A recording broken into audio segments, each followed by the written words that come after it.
Chris Brown joins us now from Rome. And Chris, yes, we're talking about a man who was 88, who was only released from hospital about a month ago, but many still say they're in a bit of shock, particularly after the Pope's recent public appearances.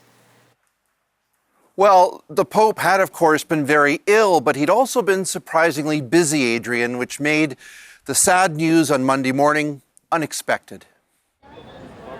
In St. Peter's Square, there were tears and prayers for a man many believed might somehow cheat death yet again.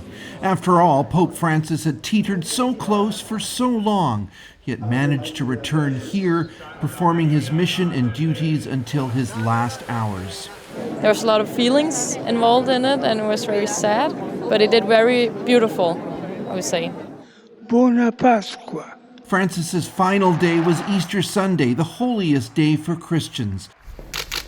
So good to see you. He met the U.S. Vice President, made an unexpected appearance on the balcony of St. Peter's Basilica, and even mingled with the masses in his Pope-mobile. He died just hours later, early Monday morning, of a stroke and heart failure. La morte del nostro Santo Padre Francesco. In a video address announcing his death, Vatican officials said he taught us to live the values of the gospel with fidelity, courage, and universal love. Jorge Mario Bergoglio, the Archbishop of Buenos Aires, was the first pope ever from the Americas, and also the first pope to hold the position while his predecessor was still alive, after being selected following Pope Benedict's unexpected resignation in 2013. But having two living popes may have intensified the controversy over Francis's more progressive leanings. I humbly beg forgiveness for the evil committed by so many Christians against the indigenous peoples, he said, delivering an historic apology in Canada for the damage inflicted by church-run residential schools and the evils of colonialism. The emotional moment, long sought by residential school survivors, would be one of Francis's crowning achievements. His messages to gay people also sounded remarkably conciliatory for an institution so resistant to change.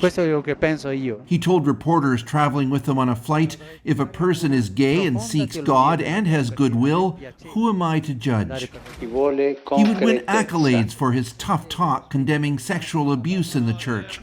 He held summits, met survivors, and made apologies. But many survivors complained Francis's words weren't backed by actions and that abusers continued to be protected. I think he failed to grasp the real savage problem of the abuse crisis. Catholic theologian Tina Beattie says Francis's record with women is also mixed, appointing many to senior positions, but still not seeing them as equals to men. When I hear and read what he says about women, I think, but you haven't listened. In recent months, Francis's health weakened. He spent 38 days in hospital battling double pneumonia. He was discharged in late March under orders to rest for 2 months.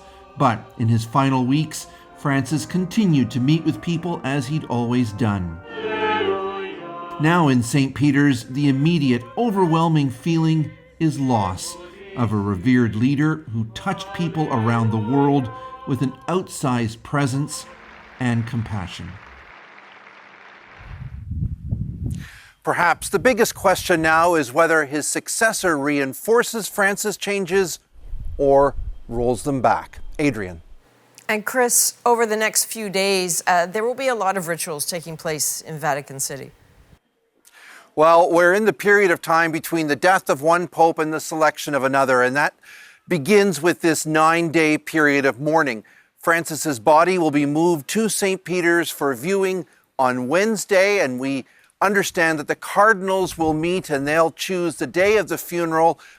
We'll likely hear that decision tomorrow and expecting it on the weekend, Friday, Saturday, or Sunday.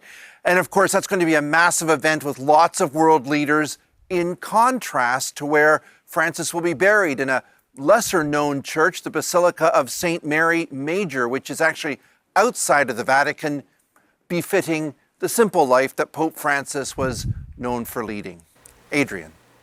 All right, Chris Brown in Rome tonight. Thank you, Chris.